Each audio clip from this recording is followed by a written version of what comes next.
Good afternoon, and thank you for being here today. We do have with us, again, Dr. Joseph Canner from the Office of Public Health.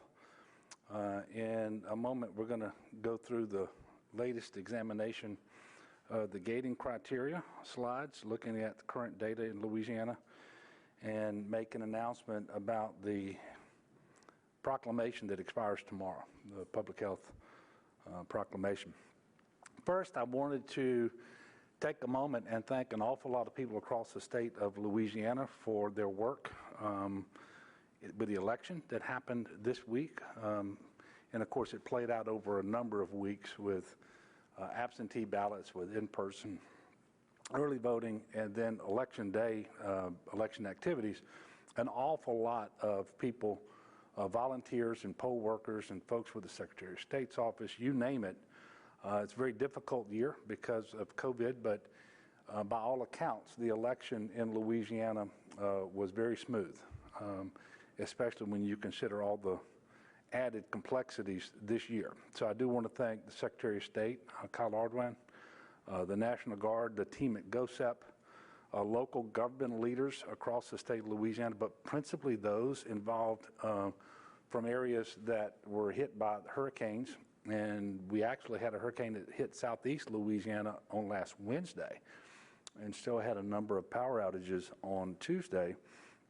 But we were able to really minimize the number of polling location changes because the energy companies, Entergy and other electrical companies actually were able to restore service. And where they weren't able to, we worked very hard to make sure that generators were there on time, working, and so forth.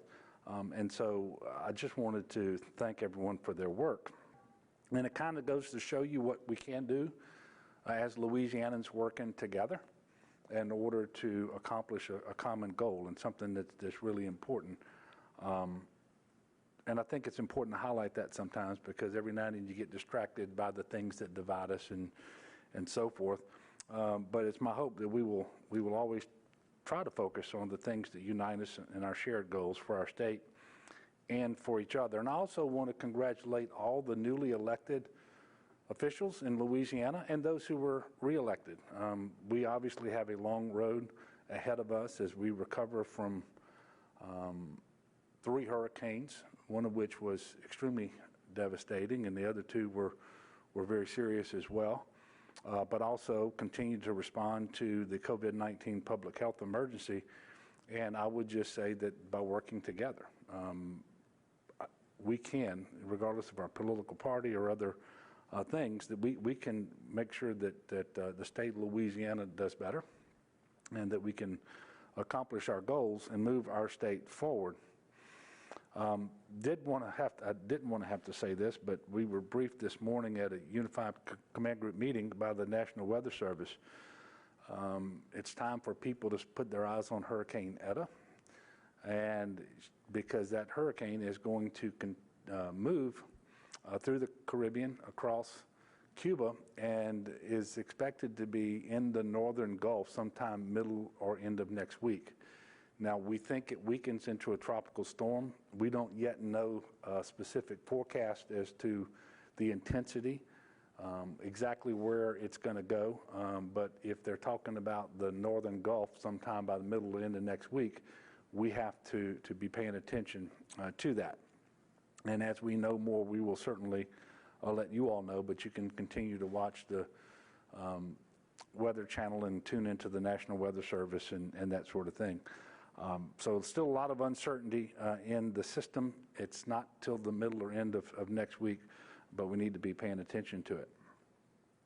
The National Guard continues to have more than 1,000 guardsmen activated in support of emergency operations for Zeta, Delta, Laura, and COVID.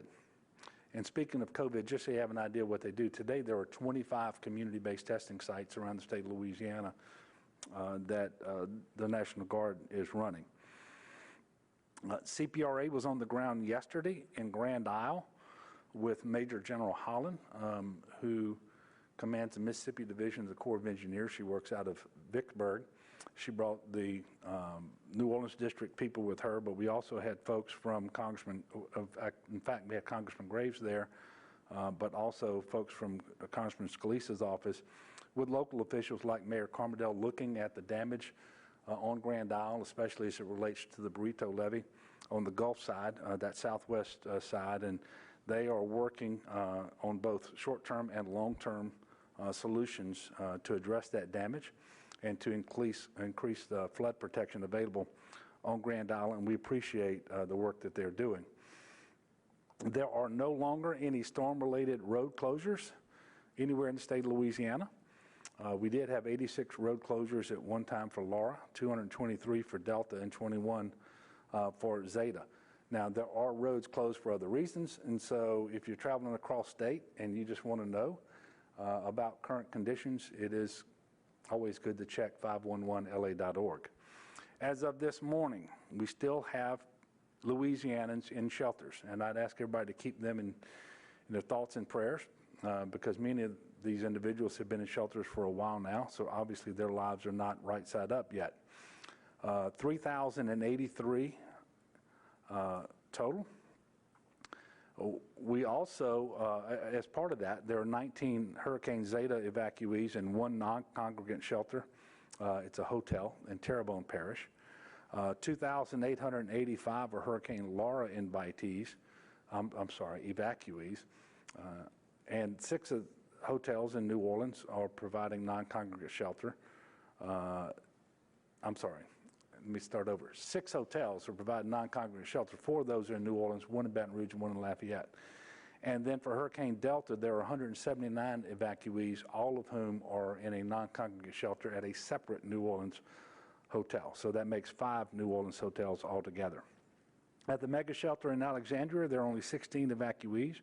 We will be closing the mega shelter tomorrow. And obviously we are working with all state agencies to help evacuees to transition to long-term housing options. Now, shifting to COVID-19, the current executive order expires tomorrow. Later today, I'll be signing a new executive order, a proclamation to keep Louisiana in phase 3 with the same mitigation measures in place and restrictions, including, of course, the statewide mask mandate. The order will be in place for 28 days until December the 4th.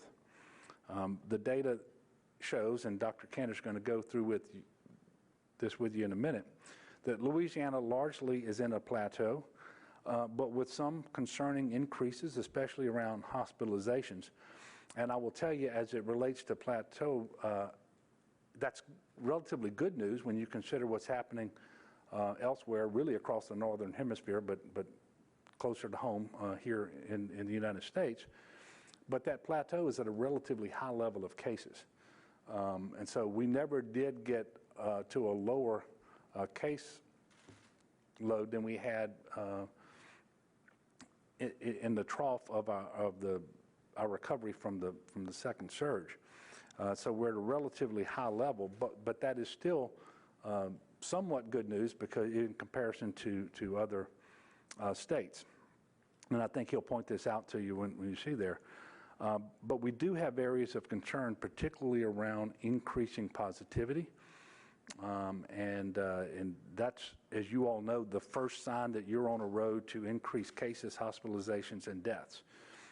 And it's increased positivity, especially in certain regions of the state that we'll talk about more in a minute. Louisiana currently has the 44th highest rate of COVID in the country, according to data from the White House Coronavirus Task Force. That's an improvement from 35th last week. Our 7-day average percent positivity is 5.26. I want to tell you all that while that's good news that we're 44th in the country, it is not because we have improved our standing. It's because of the deterioration of other states' standing and the increase in cases that they've had elsewhere. Now, we've been in plateau more or less, and that is, again, relatively good news. But we didn't move from 35th to 44th because we improved. We moved there because other states had more cases. And to point this out, we only have 12 parishes in Louisiana who are not currently experiencing a high incidence of new cases, defined by the CDC as 100 or more cases out of 100,000 in population over the last 7 days. We have had an increase in hospitalizations lately, and especially look over the last 14 days. Currently, there are 636 individuals hospitalized across the state of Louisiana with COVID-19. And to put this into perspective, that's the most we've had in the hospital at any one time since September the 18th. So that's close to 2 months. And while the total number is not especially alarming, we know the nature of this pandemic is such that you're always worse off than your current numbers show, because it takes 2 weeks for whatever is currently happening to show itself in the data. And so that's why you always have to make decisions sooner than you might feel that the data requires. But that's because if you don't do it that way, you have no real chance to stay ahead of the virus. Today, we are reporting 740 new cases on 21,747 new tests. Very unfortunately, we're also reporting 20 additional deaths today, for a total of 5,766 since the start of the pandemic. I keep telling you, I'm waiting for that day, anxiously awaiting the day when I can come up and say we've registered 0 deaths in the previous 24 hours. That hasn't happened. Told you 636 individuals are hospitalized. That's up 13 from the number that we reported yesterday. 82 patients are on ventilators. That's up 5 from yesterday. We know that many of the recent outbreaks have been from small groups of people getting together and letting their guard down. And small gatherings can be less risky than large gatherings, but they certainly aren't risk-free. And if you're having small gatherings with people, when you're in close proximity and you're not masking, you're not distancing and so forth, then actually they can pose a bigger threat than going into larger venues where everyone is going to be masking and keeping their distance. And the White House recommendations to us this week, which I think we made available to you all yesterday, specifically point out the dangers associated with these gatherings. And they're doing that in advance of Thanksgiving for a reason. And we'll talk more about that later. But we're also concerned because we know that we had Halloween this last weekend. And while I wasn't trick-or-treating myself, I have heard that there was an awful lot of activity out across the state of Louisiana that did not conform to CDC recommendations and the guidelines set forth by the White House and to the mitigation measures that we've been promoting in Louisiana. And anytime we hear about that, we are on pins and needles over the next couple of weeks, hoping, praying that that doesn't show up in the data in terms of increased cases and hospitalizations and so forth. At this time, I'm going to ask Dr. Cantor to come up and to talk a little more about what we're seeing with COVID across the state. It'll be some of the gating criteria that you should by now be accustomed to. And then when he finishes, I'll come back up, finish my prepared remarks, and take your questions.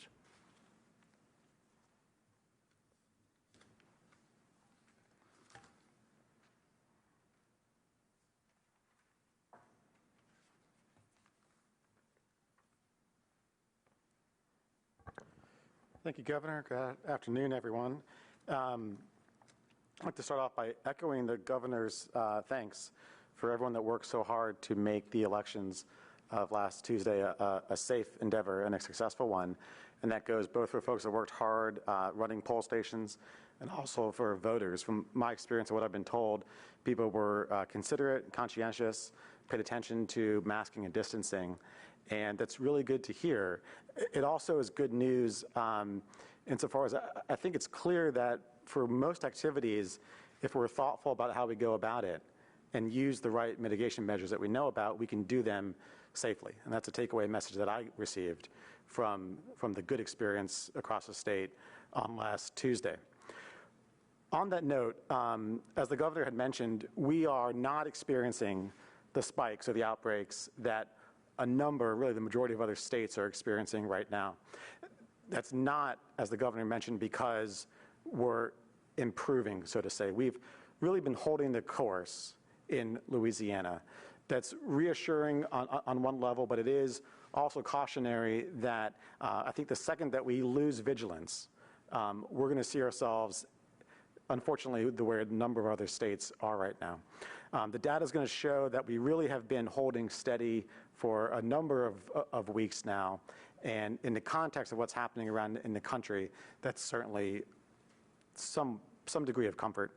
So what we'll see on the graph right now, this is the standard gating criteria that we look at every time that we revisit an executive order. This is based on the White House gating criteria, and we look at a few different measures.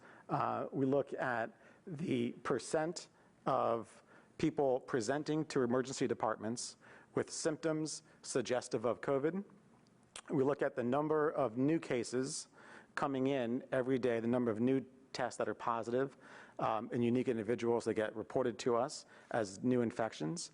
And we look at the number of people who are hospitalized with COVID, and we certainly look at the percentage of all tests that are conducted, how many of those are positive. So looking back over the past 14 days for the state as a whole, as you can see from the graphs, and go back one slide, thank you, we are plateauing in all of those measures.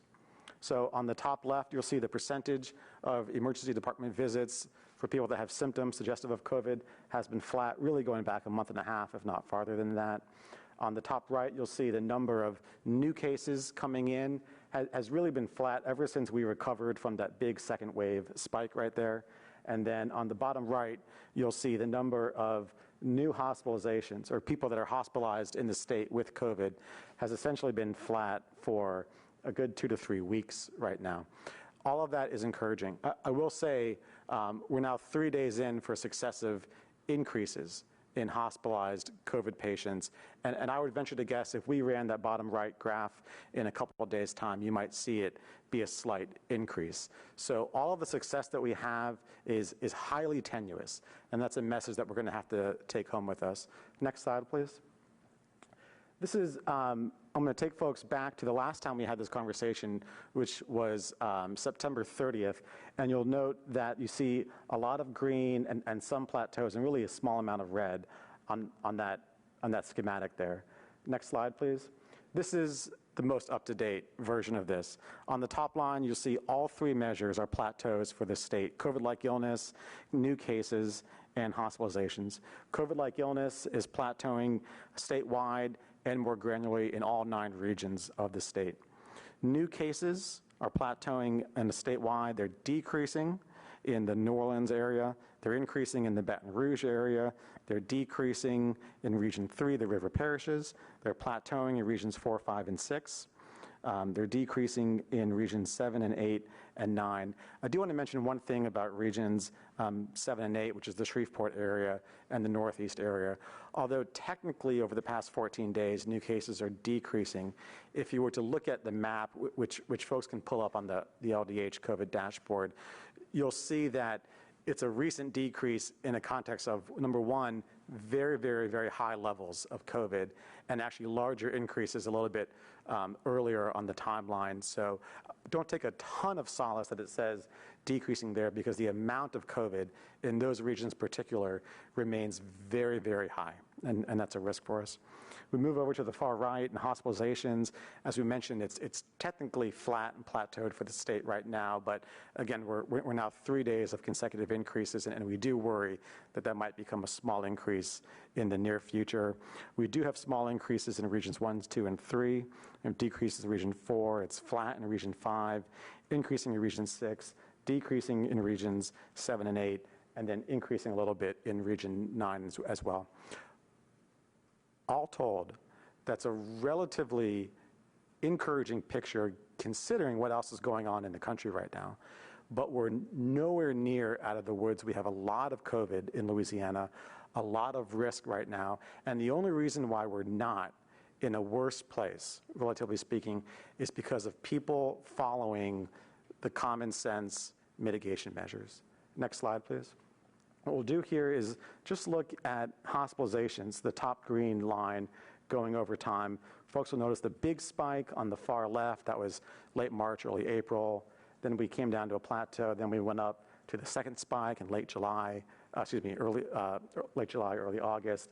Then we've come down, and we've essentially been plateaued up until, like I mentioned, the past few days where we're seeing just the suggestions of an increase. Something to keep in mind with the hospitalization data is that it really is a lagging measure.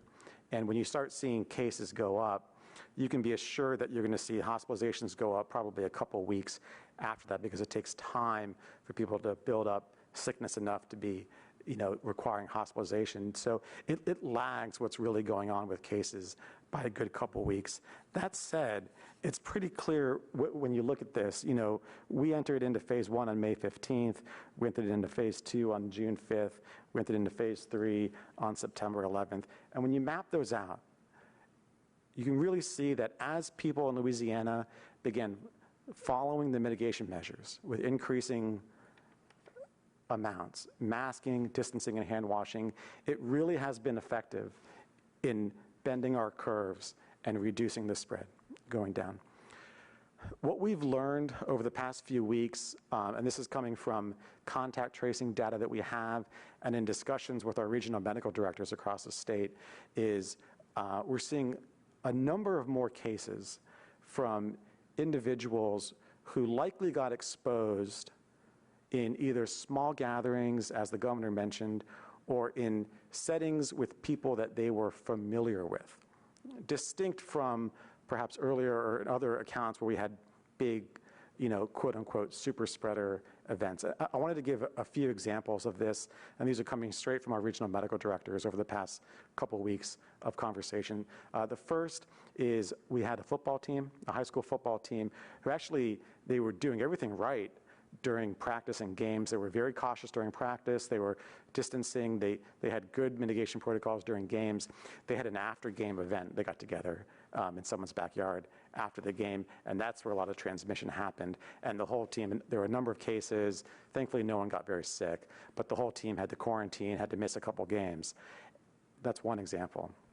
The second example that we've talked about, there was a particular elementary school that had to put in-person classes on hold for a week or so because a good number of the teachers got together after hours, had a dinner party, and there was transmission within that circle. And so enough of the teachers had to be out that the school had to put classes on hold for a number of days.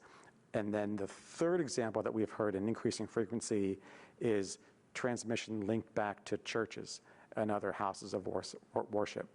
What we have internalized from this is that I think when people are with others that they feel close to or in familiar settings that they feel comfortable with, their football team, their close coworkers, their church, I think they tend to let their guard down a little bit and not recognize that the risk is just as much in that setting as it is elsewhere.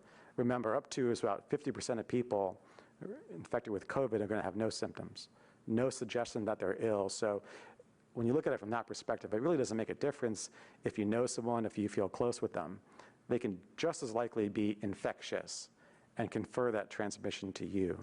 So the message that I'd like to convey is, even if you're in a very familiar setting, whether it's close friends, your teammates, your church, the risk is equivalent.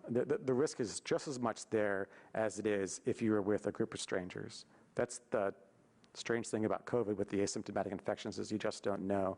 And I think we will do better as a state if we're able to maintain that vigilance even when we're in familiar settings.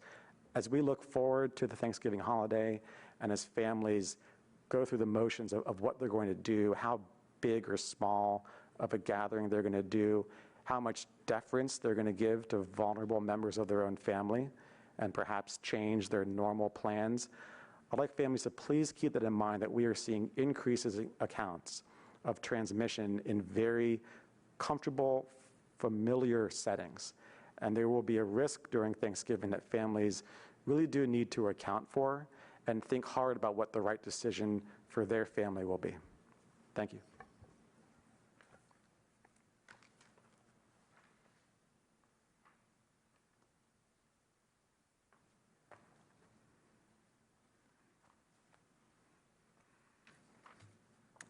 Thank you, Dr. Kenner. So as the holidays approach, we're going to continue to ask people to get their flu shots. More important this year than ever before. And so even if you're someone who typically or maybe has never gotten a flu shot, please change that this year. And if you get a flu shot now, then it should be in full effect by the time that Thanksgiving comes this year. We are very thankfully around the state of Louisiana right now seeing far fewer people with flu than we typically would. And I believe fewer people in Louisiana with the flu than other states around us this year. And as we mentioned before, the mitigation measures that work to prevent the transmission of COVID-19 also work to prevent the transmission of the flu. So please continue to follow all of those measures, but also get your flu shot this year. With respect to the holidays, now is when most families start deciding, okay, where we're going to go for Thanksgiving, who are we going to invite over, and what are our activities going to be. I'm encouraging everyone to please be mindful of this public health emergency, to understand that the outbreak that we've seen around the country has happened because the weather has gotten colder. People have come indoors to spend more time in close proximity to one another, and the disease is being transmitted. And so when you put that information into perspective with respect to the upcoming holiday, you know that it presents a real threat to public health in Louisiana. And so please take all of this into consideration as you plan your holiday activities.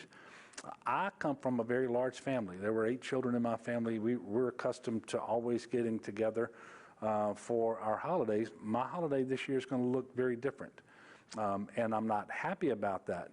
I would give just about anything to be able to go back to normal and having those very large family gatherings. But one of the things that I won't give is I won't give away the safety and the health of my family members, especially those who are vulnerable to this disease. And there's not a family of any size in Louisiana who doesn't have people who are vulnerable. So let's just please be very conscious of all of this, and let's be intentional. And by the way, there's really no reason to think that Christmas is going to be any different in this regard than Thanksgiving. So start having those thoughts and those discussions in your family as well, because we want everyone to be safe. And Thanksgiving is obviously a time to count our blessings, and as difficult as this year has been, whether it's the hurricanes or the COVID or many other things, we do all have plenty to be thankful for as well. And I know that our families are going to gather around the table again, and when we do, we're going to have plenty to talk about. But we shouldn't be doing it this year like we have in the past. I did want to show you one more slide, and this is what's happening with our neighbors in other states. And so you can see that we're doing better than most of the country and our neighbors right now. Again, it's not because we are doing better relative to where we were weeks ago. It's because other states are increasing in their cases and so forth. But like Dr. Kenner said, any progress we've enjoyed, any stability, it's always tenuous. And if we let our guard down, then we know that there will be more transmission. We know the positivity rate's going to go up. There'll be more people getting sick and in the hospital and eventually dying. But we can choose our path. We can't control it completely. But what we know, and this is not theory, this isn't somebody's idea. I mean, we've lived through this long enough now, and we know for a fact the mitigation measures work. So if we want to enjoy the most normalcy that we can without having people get sick that's unnecessarily and unreasonably so, then we engage in the mitigation measures. If we want our businesses to be open to the maximum extent possible, have the fewest restrictions on there, then we can do it. We can do it safely. But you do it with a mask on. You do it from 6 feet apart from people who are not part of your immediate household. You wash your hands frequently with soap and water. You stay home when you're sick. And then we're all very mindful of protecting those people who are vulnerable. If we will do that, then we're going to be able to get through this just fine, and we can continue to keep our counts relatively low, and we can save lives. In short, and I've been saying this for a long time now, but it really is this simple. If we are just good neighbors to one another, as that is defined during COVID-19 times, then we're going to get through this much better. And we also will get through this without having to go back to previous levels. We don't have to go back to phase 1. We don't have to go back to phase 2. We don't have to impose new mandates and restrictions if we will just do those things. Now, if we don't do those things and we end up with more transmission than we would otherwise experience, and our hospitals are threatened with not having the capacity to deliver life-saving health care, then if necessary, we are going to go backwards. But we don't have to. And the people of Louisiana will continue. And quite frankly, I know that there are many folks out there who are not following the mitigation measures as they ought to. And I'm encouraging them to do so. We can do better. We don't want to go backwards. And other states, including some of our neighboring states, have recently started going backwards in terms of restrictions and mitigation measures. We're trying not to do that. And lastly, some people believe that when you show progress in your fight against COVID-19, or that when your situation here in Louisiana is better than it is elsewhere, then it's time to remove the restrictions and the mitigation measures. Well, I just want you to think about that for a second. If the reason you're better, at least on a comparative basis, is because of the mitigation measures, where do you think you're going to be if you remove those mitigation measures? If they are because of the restrictions, where are you going to be if you remove the restrictions? And far more damaging to our economy than maintaining the status quo going forward is to threaten the ability of our healthcare delivery system to deliver life-saving care and have to go backwards in terms of restrictions, because you're not inspiring confidence for people to come visit your state and that sort of thing. So we just need to get through this. We need to follow the data, follow the science, adhere to the guidelines, the recommendations that we're getting from the White House Coronavirus Task Force, and that's what we're trying to do. And I do want to thank the people of Louisiana because it is no accident that we're doing a little better than our neighbors in the rest of the country right now. It is because of you. And just think about how much better off we would be if everybody was engaging in all of these mitigation measures. All right, so with that, I'm going to pause and take a few questions. We're going to have our next press conference on Thursday of next week. Tomorrow, I'll be traveling down to Port Fourchon to look at some of the damage that was done there by the recent hurricane. I'll be meeting with some folks down there. I just wanted you to know that I was originally going to be going down to do some CPRA work, but the storm kind of knocked that off of the calendar for a bit. We're going to put it back on, but I'll be down at Port Fourchon tomorrow. So I'll take questions. Yes, sir. Governor, there's some thinking that this election might help accelerate the trend of people wanting to vote early and by mail because they did it this time and they liked it, and I've seen it happen this trend for a long time. Do you think any of the changes we put in place this year, extending the early voting period and extending the time to process mail ballots, need to be put in place permanently in Louisiana? You know, I don't know if they need to be put in place permanently. But I do think we need to have that discussion. First of all, it'd be great to hear from the people of Louisiana whether the increased early voting time period, for example, is something that they really enjoyed, that they took advantage of it. They think it's important going forward. And in any other things that we did for this particular election, which we did because of the public health emergency, by the way.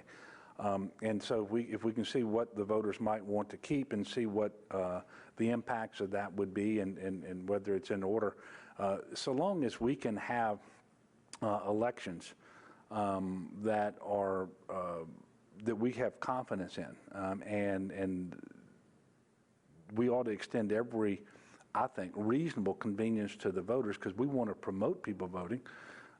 We never want to make them have to decide between risking their health in order to cast a ballot or forfeiting their right to vote. And we were able, I think, this year to thread that needle and get that done in an appropriate way. But outside of the public health emergency, which of these measures we might want to keep, that's something that I would be very happy to have conversations about with the Secretary of State, with legislative leadership, and so forth. I'm interested to know, because I don't know yet, how many additional mail ballots were actually cast this year as a percentage of the total vote, and then compare and contrast that with previous elections.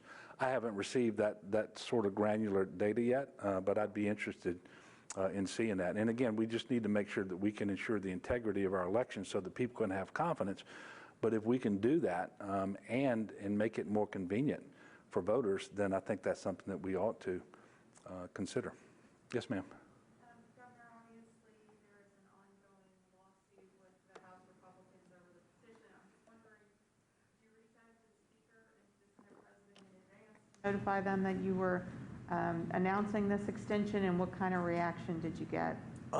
We did, and in fact, we had the conversations with them before we renew proclamations that we always have. In this case, it wasn't me personally. We had our gating criteria meeting yesterday, made our decision yesterday, and then individuals in my office spoke to both the Senate President and to the Speaker, provided the data that we were making the decision on and so forth. And it was a little bit different for a couple of reasons. One of just had to do with my calendar today, and then the other is the litigation that you just mentioned. Because it's sort of odd, but because the Speaker is actually the one who initiated the litigation. He's a represented party, and so we have to be just a little bit careful about how we communicate, which is a little bit unfortunate. But the communication did happen after my executive counsel spoke to counsel for the Speaker, just to make sure that they approved that taking place. Yes, ma'am. So what is the state possibly going to do to help some of the workers who are going to be losing their jobs at the Shell refinery, since they're going to be reducing staff as of right now? Yeah, first of all, and that was a very sobering announcement that Shell made today about the refinery there in St. James Parish. And we're going to do everything that we can. First of all, Shell is as well. I spoke to Shell company representatives yesterday, and they're going to absorb as many workers as they can at other Shell operations across Louisiana. Those people who are eligible to retire are going to be given special incentives and that sort of thing. Well, we're also going to be working through the Louisiana Department of Economic Development and the Louisiana Workforce Commission to try to connect as many of those individuals, because there was about 700 employees in all, as many of those individuals with other employment opportunities before they actually get laid off at Shell. And Shell is cooperating with that. We hope to put a transition center on place at the refinery so that we can better communicate with and direct these individuals. Those folks who might have a job opportunity, but for the fact that their skill set isn't what it needs to be, we're going to try to see if we can get them some special training. And so we're going to do everything that we can. Obviously, this very disappointing announcement from Shell, and it's one that reflects a new global strategy where they're going to condense down to, I think, only owning 5 or 6 refineries across the world. And all of those are going to be co-located with other chemical manufacturing facilities. And so this particular facility kind of stood out and just wasn't one that made the cut.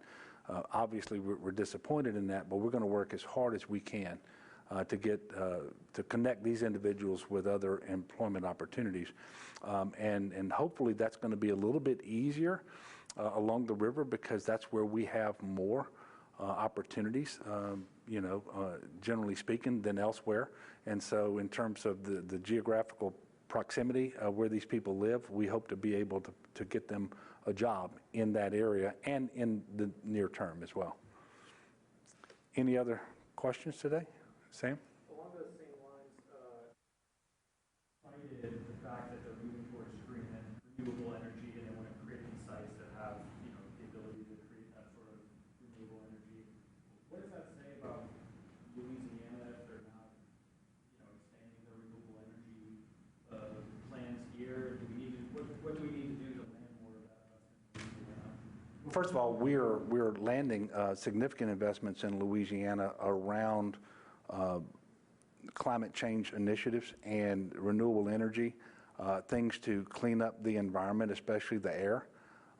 So carbon dioxide capture and storage.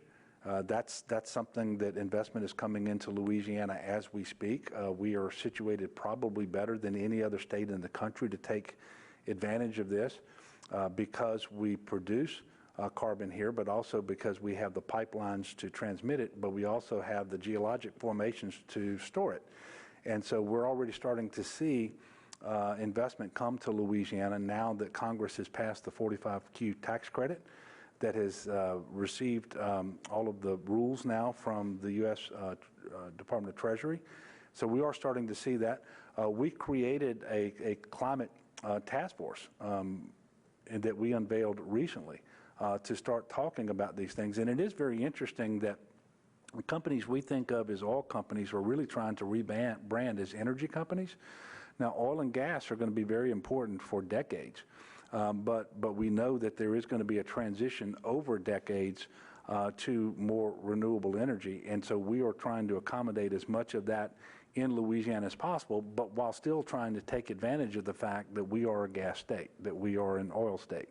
And so we're working with these energy companies on a daily basis. And these are conversations that I've had with Shell. You just mentioned Shell, but with other companies as well. And you're going to see more efforts to do this going forward. Yes, ma'am. It's emergency elections bill. Yes, SB 20. Well, I will tell you the short answer is no. There are some things about the bill that I actually think would be an improvement over existing law, but there are some very concerning things. And I actually called her the other night to share that with her. For example, it allows members of the legislature to register their vote with an emergency election plan by text message. That's problematic for me. And there are some other challenges with the bill, and so I'm still looking at it, trying to make that final determination. But as I mentioned, there are some parts of the bill that I think are an improvement. So for example, I think it rightly says that if I were to register an objection to the Secretary of State's plan, that the legislature could basically override that objection, but it would require both the House and the Senate operating by 2/3 each to do that. That's the right balance between the executive branch and the legislature, and so that actually is an improvement over existing law. But the idea that legislators would be able to do this from wherever they happen to be across the state via text message or potentially emailed and so forth, I think is problematic. And there's some challenges around the constitutionality of that as well, because there's no doubt in my mind that the legislature would intend for that action to have the force and effect of law. Well, the legislature says the Constitution says if that's what they want to do, they need to meet in person in Baton Rouge. Yes, sir. Do you still know who you're voting for? Who am I voting for what? Congress, 5th District. I don't know. But I do vote in the 5th District. But I don't know who I'm voting for. I can tell you I will vote because I always vote. But I don't know yet. Yes? So is there going to be any changes with this new extension with phase 3, or no? Is it just going to be the basic same No, protocols? we think we've got the balance of things about right for now. Again, we're in a plateau. We're not improving, but we're not getting worse either, except for maybe the past few days, and it bears very, very close watching. But it appears, for example, that the plan that we had to open bars in parishes with low levels of community transmission, and then to limit the occupancy and make sure the patrons were seated, and to limit the hours, make sure that 18 to 21-year-olds can no longer go in bars, that appears to be working based on the information we're getting and the contact tracing that's taken place. But I'm not yet prepared to either remove those restrictions. And part of this has to do with personal conversations that I have with members of the White House Coronavirus Task Force, along with the recommendations they send to me that we make available to you all. When you look at what's happening around the country and what we have some reason to believe will soon be here in Louisiana, now is exactly the wrong time to remove these restrictions and mitigation measures. And really, we need to be very, very careful through the end of the year, get into the heart of the flu season, but also what should be the very toughest part of this. I really don't know whether to call it the second wave or the third surge, but y'all know what I'm talking about that's happening around the country.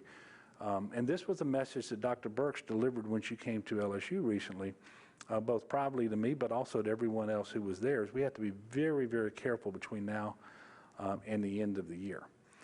As the weather gets colder, more people are indoors. And part of the reason we had a summer surge is because the weather got so hot and humid that people went indoors.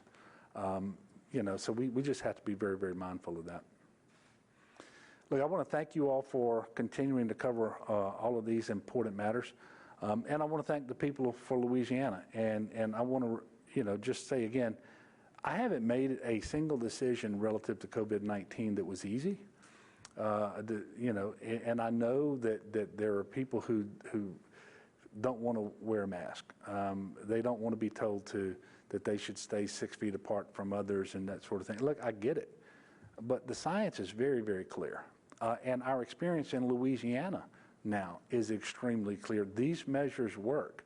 And what we cannot do is unnecessarily expose our neighbors to this disease and to transmit this disease more than we otherwise would. And in the grand scheme of things, a cloth mask is a small price to pay. And I want to remind everybody, if you say, well, I might wear a mask, but I'm going to wait till I feel sick. 40 to 50% of people with COVID never feel sick, but yet they have the disease and they are contagious. And so if you say, I'm going to wait till then, there's a really good chance that you've transmitted the disease, including to people who are vulnerable. And so that's just not a smart thing to do. And so we're asking everybody to be a good neighbor. Wear your mask, wash your hands, physically distance when you're with people who are not from your immediate household, stay home when you're sick, and let's make sure that we protect the most vulnerable. And we're going to continue to work this as hard as we can, but also as smart as we can by trying to strike the right balance between public health on the one hand and the economy and people's livelihoods on the other. And with the cooperation of the people of Louisiana, we're going to get there. And when this ends, I don't know. Sooner than later, I hope and I pray. We're working very hard to make sure in Louisiana we're going to be ready if and when there's one or more vaccines that need to be distributed and administered so that we can hasten the day when we can put this in our rearview mirror. But we are not there. And when you make progress, that is not an indication that you need to remove the measures that actually allowed you to make the progress. But that requires patience, and and I get it, it's hard, but that's just where we are.